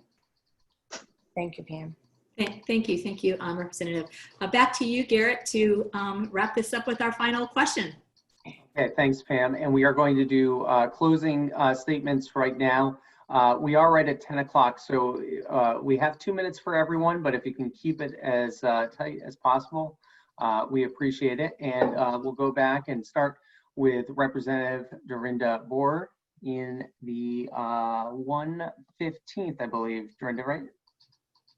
Sure, thank you, Garrett. And just want to take the opportunity to thank the Chamber for hosting this and doing this on a regional basis. I think the more we can work as a region together, it's what's that saying, all rising tide floats all boats, right? So the strengths of West Haven might not be the strengths of New Haven, which may not be the strengths of Orange. So the more we could leverage off of each other and help our business community, the better. I just want to close with saying I'm very proud to represent West Haven in the greater New Haven region. We work really hard. Whether you're a Democrat or Republican, this has been a very challenging time for all of us. And I really value the work of everybody that's in service and has been working to make sure our community is healthy and safe, and hopefully an economy that will rebound. I am on, we have about 27 committees up in Hartford. We're all assigned to 3 each. My committees are Public Health, Environment, and the Veterans Committee. I'm very proud to chair the Veterans Committee, but that doesn't mean we don't work on all issues. So our role is contributing towards the budget, working on our committees, and then also constituent and business services. So if anybody has anything they're struggling with, please reach out to your legislative member, because that's what we're there for. We may not have all the answers, but we track down some answers for you. And then because this is a business community, I would be remiss if I didn't mention that I'm also co-chair of the Women's Legislative Caucus, and we work really closely with the Women's Business Development Council. So if there's women-owned businesses that are seeking services, we can help connect you to those. And then also veteran-owned companies that are looking for additional support. So again, I want to thank you all. I think, this has been a great process. It's certainly been more civil than what we witnessed the other night. So this has been a great opportunity to share our thoughts and, have a healthy debate. So thank you. I'll turn now to Mary Wheelander, who is running in the 114th House in open seat. Mary? Thank you. Thank you. I want to echo the thanks for having all of us here today. It was really great. I think the first step in finding the solution is understanding the problem. The challenges that we are facing right now from small businesses, our economic development and municipal leaders, they're facing challenges greater than ever before. We need a state level advocate who has a firm grasp on the needs of our district, a background in creative problem solving, and an everyday insight into our community working for us from day one. Growing up as the daughter of a small business owner who got his start sweeping the floors of a manufacturing plant before moving up to be vice president of that company, and then my own experience in technical theater has allowed me a better understanding of the challenges our trades are facing. As the wife of a small business owner and an educator who put her own career on pause to support her husband, I understand the challenges facing those who are re-entering or redefining their career paths. The knowledge that I gained, though, during that pause, where I worked in the now hypercritical privatized childcare industry and for a private dental practice, gave me on-the-ground insight into the regulations that surround those industries, but that can protect our communities, but can also hinder some of their daily operations. My history in management and strategic planning means that I have a direct experience in problem solving during challenging situations where the environment is changing by the moment. This gives me a direct advantage into the constantly changing environment we are facing right now due to COVID-19. I understand the priorities of this district. I have been here serving on the Orange Board of Education, implementing a very successful reopening committee plan. And I am aggressively committed to understanding the needs and the challenges facing the families, businesses, and municipal leaders of our town. Our families want financial stability, safe communities, and a quality education for their children. Working towards those goals has been and will be my main commitment. I have a proven track record of effective bipartisan leadership and will advocate and assist for all of the residents of this district because public service isn't partisan, it's about helping everyone. Thank you again for having me today. I really appreciated the time. Great. Let me now give Representative Charles Ferraro with the 117th District an opportunity to make a closing statement.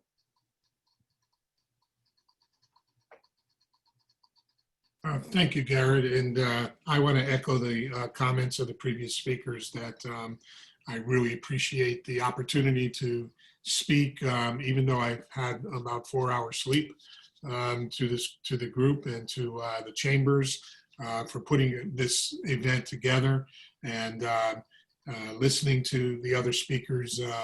It's refreshing to see their dedication and their willingness to help the state of Connecticut, whether they get elected or not. For me, it's been a tremendous honor to represent West Haven, Orange, and Milford the last 6 years. I've had opportunities to serve on the Appropriations Committee, Public Safety Committee, Veterans Committee, and more importantly, right now, I'm the ranking member of the Energy and Technology Committee, and I'm very, very proud of the work that we do in that committee because that work is done on a bipartisan basis. We've been able to pass very, very important legislation for the state of Connecticut, procuring 2,000 megawatts of offshore wind, and last night's electric utility accountability bill. And the good thing is that these bills are passed bipartisanly, almost with unanimous consent from both sides of the aisle, because both sides of the aisle realize how important our energy concerns are for the state of Connecticut. Going forward, I am as a small business owner, I'm very, very interested in what can be done to help small businesses. Of course, I realize that my business is one business of many, and that each business has its own needs. But I do recognize that we have passed in the last few years some economic policies that will impact our businesses negatively. And I would like to look into possibly delaying the implementation of paid family leave, which is scheduled to start deducting on January 1st and will not pay out until 2022. I'd also like to delay the next installment of the minimum wage if possible, which is due on August 2021, where we will be going from $12 to $13 an hour. I know that the 2-minute time is up, and I wish that we had more time to discuss these issues because every one of these questions I feel could have taken half an hour or more from each candidate in order to flesh them out. But thank you very much for giving us the time, and I appreciate everything that the Chamber of Commerce has done. Thank you very much. Thanks a lot, Charles. Appreciate it. Tony Sutton, who is running for the same seat, the 117th, the Democrat. Tony? Thank you very much. And thank you to the Chambers for organizing this event. It's been fantastic to listen to all of my fellow candidates and have an exchange of ideas, ways that we all want to help the business community and the residents of our respective districts. With regard to my candidacy and who I am, I'm the majority leader of Milford's Board of Aldermen. In Milford, we have done an extraordinary job over the last 8 years of economic development. We've done that by creating the largest grand list in New Haven County. We've lowered taxes 5 years in a row. We've lowered the mill rate 5 years in a row. We have an economic record of success. And I've been on that Board of Aldermen along with my fellow candidates, Frank Smith and Brian Anderson. And we've worked very closely with Mayor Ben Blake, the Economic Development Commission in Milford, and the Finance Director to find ways to budget responsibly, be fiscally responsible, and still provide quality services, education, and safety for our residents. And that's the experience I think that I can bring to Hartford as well as Brian and Frank. And the Chamber of Commerce has been a key component of that in Milford. And I do respect everything that they have done, working closely with the mayor, his administration, to be a part of that economic resurgence and success that we have had. I think that should I be elected, and hopefully I am, that I will certainly, as James has done, and the other members of the incumbents who have met with the chamber regularly, I would be there to listen to business owners, to workers, to the chamber for ways that we can better help promote business, address the direct issues. We have to invest in Connecticut. We have to invest in the greater New Haven area. We have to market the state and recruit good people here. And I appreciate again the time to be here, and thank you all. Thank you, Tony. Now for the 118th, let me turn to Eric Smith, a Republican. Thank you to you, Garrett, and to Pam. Thank you so much for hosting this and the opportunity to speak. To all my other candidates, this has been an absolute pleasure and an honor to participate in this with you. I truly mean it. I will always remember this, regardless of the outcome of the election. As for my closing statement, it's obvious what government's role needs to be moving forward in the upcoming year. That is a focus on economic growth and recovery from the COVID-19 pandemic. It's simple and obvious. We need to be prepared for the next crisis as well. We need to help people recover. The best way to do that is to roll back the bloated government that we've seen throughout Connecticut over the last decade or so. It's time for change. It's time for a new direction for Connecticut. We can't keep going down the same path. For too long, Connecticut's been left behind in economic success compared to other states. Our politicians continue to turn to the same exact playbook every time, hoping for different results, and we don't get the different results. And the same playbook is always raise the taxes on the people, raise the taxes on the businesses. That's why companies are leaving Connecticut. That's why small businesses are struggling to keep the doors open. So many small businesses are going to close with this COVID-19. A lot of it has to do because of the burdens that Hartford, the state politicians, have placed on them. All of this does is raise the cost of living on the people. We can't continue down the same path we've been going. Connecticut needs a more business-friendly environment as well. COVID has had a drastic impact on us. That's why more than ever, we need change in the state. We need a new voice. We need a new direction. Really, we need a better Connecticut than what we've seen. That's pretty much it. I look forward to serving the people and being a voice for them. Thank you. Thanks, Eric. I'll turn now to Frank Smith, also running for the 118th. Frank? Thank you, Garrett, and thank you, Pam, for the opportunity. I think this is the only forum that each of us, of the candidates, have had a chance to be together in the same, granted, virtual venue, but first and maybe only time we get to meet. I would like to, well, first of all, state that I have been my entire professional career have been employed by small businesses, small manufacturing businesses, several of them right here in the Milford area. I understand and recognize the critical importance of the business community as the very lifeline of our society, providing jobs, providing resources, providing opportunities for people to both educationally and socially move ahead. And I have been the beneficiary of that. As a public official, as Tony alluded to, an ordinance committee chairman for the City of Milford Board of Aldermen, we have delivered 5 consecutive mill rate reductions, which is unprecedented in the area. As Tony mentioned, the largest grand list in New Haven County. We have been very business sensitive. Our leadership in the City of Milford has been very business friendly and has worked very diligently to create alliances between our economic centers and our local government. That's why I don't see it as something where we've been constantly raising taxes. I think it's something we've done that has made Milford one of the most highly regarded cities in the area in terms of business development and business relocation.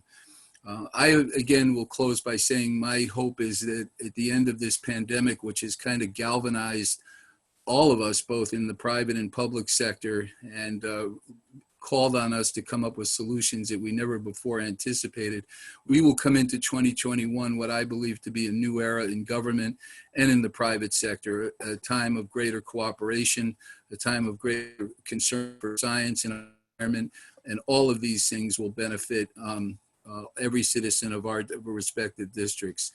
I also commit to working closely with the Chamber if elected. And as I said, my sympathies and my understanding of the critical importance of business needs in this city, I think will serve me well if I'm honored to be elected and serve our community in Hartford. So I thank you very much for the opportunity, and that will be my closing remark. Okay, thank you, Frank. We'll move on to the 119th and Representative Kathy Kennedy. Kathy?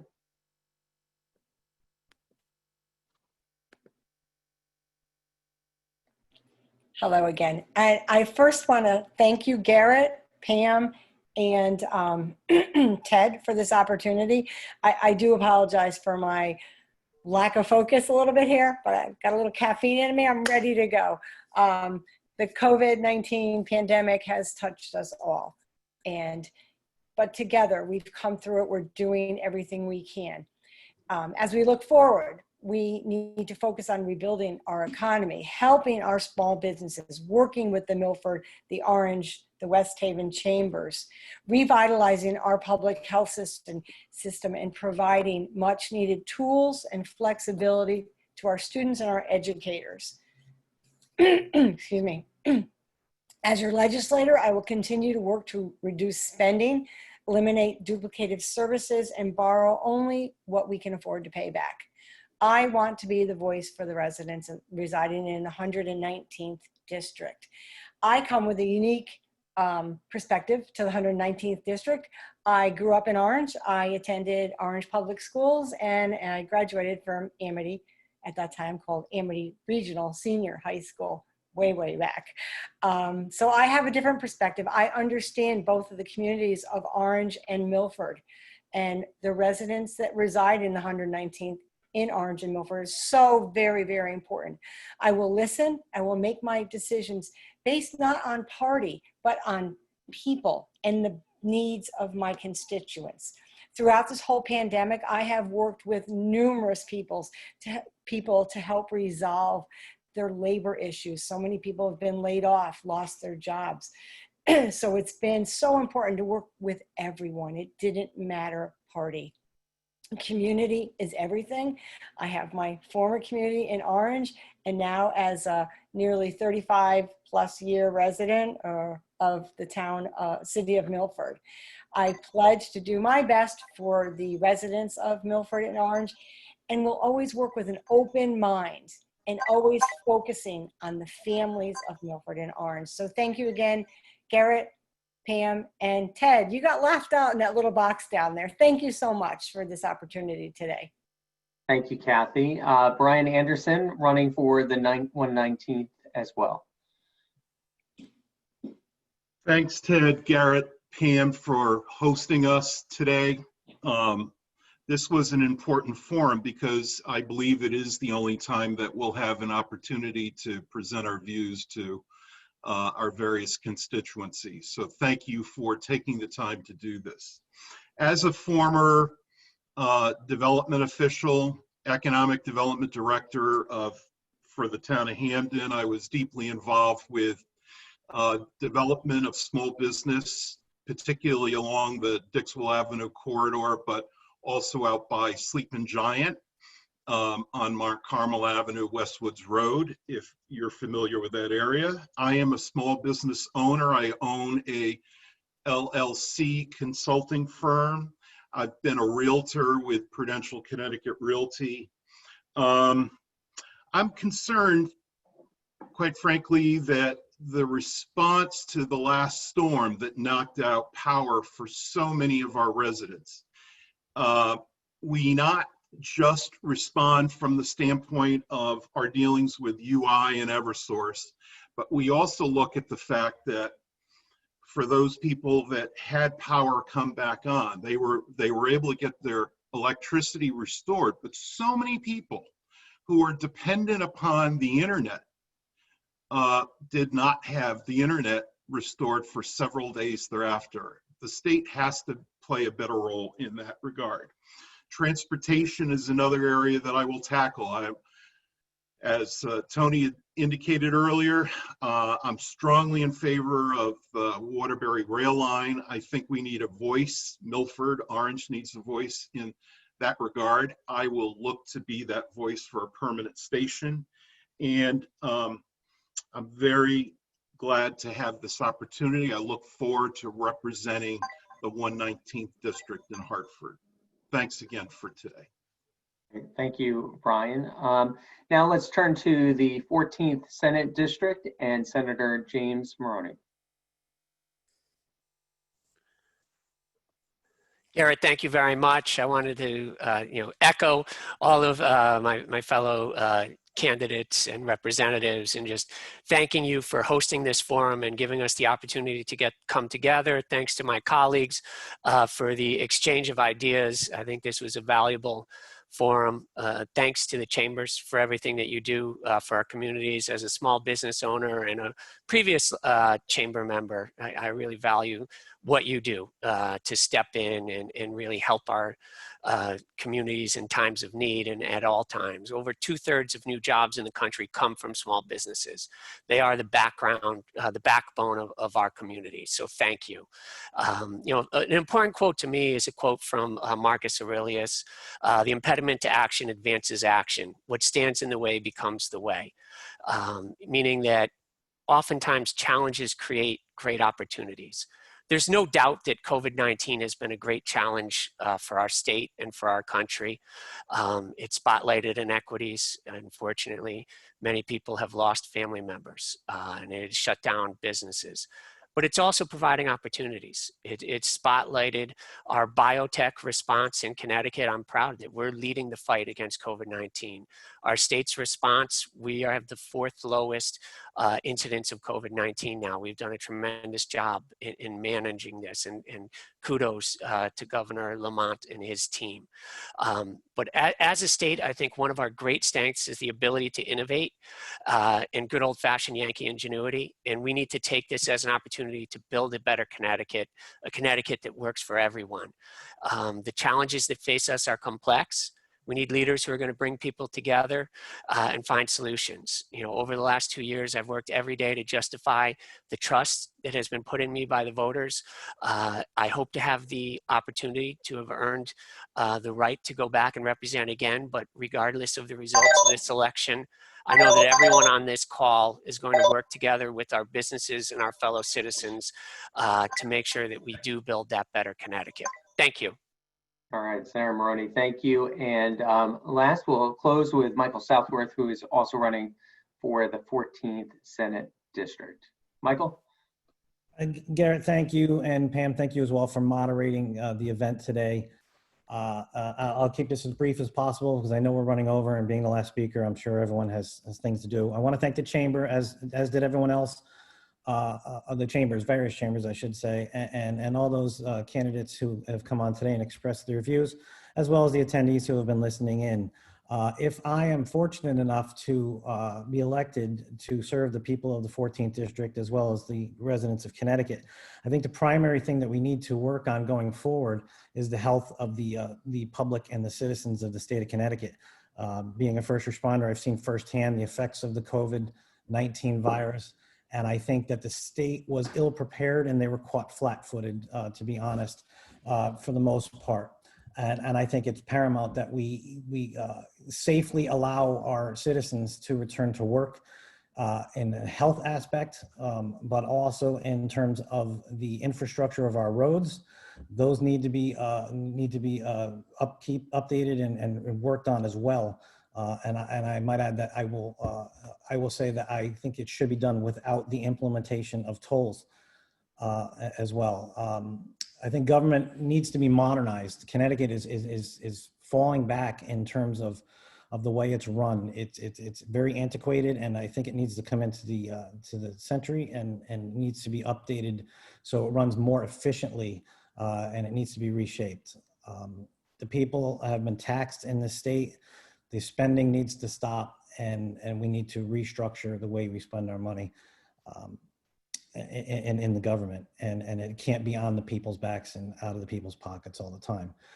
Rebuilding the economy and our workforce is primary as well, but I think the biggest thing that everyone can agree with is that the health and safety of the citizens of the state of Connecticut is the key factor. Thank you very much. Great, thank you. Michael, Pam, last thought from you, and then we'll toss to Alan Olnick with the West Haven Chamber.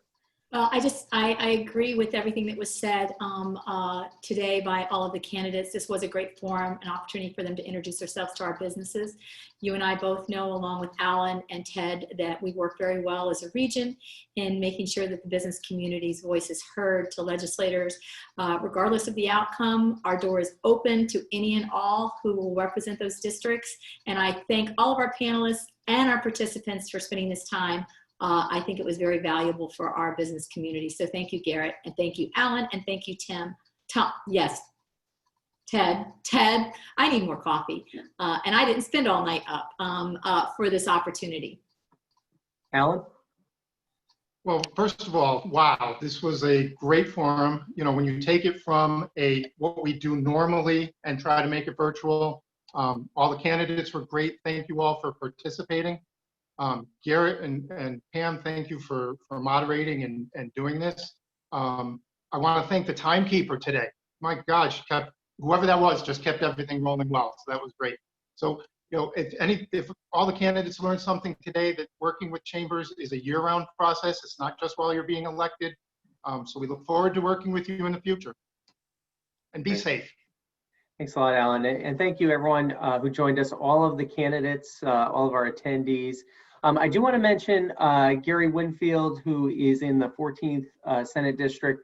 We will have that race as part of a New Haven event on October 22nd. So if you didn't have a chance to hear from him, which obviously we didn't have them included, we had a lot of candidates on this morning. We'll have them on during the event on the 22nd. So great working with West Haven Chamber, Orange Chamber of Commerce, and Milford Regional Chamber of Commerce. Thank you all. Have a great day. Thank you, everyone. Bye-bye.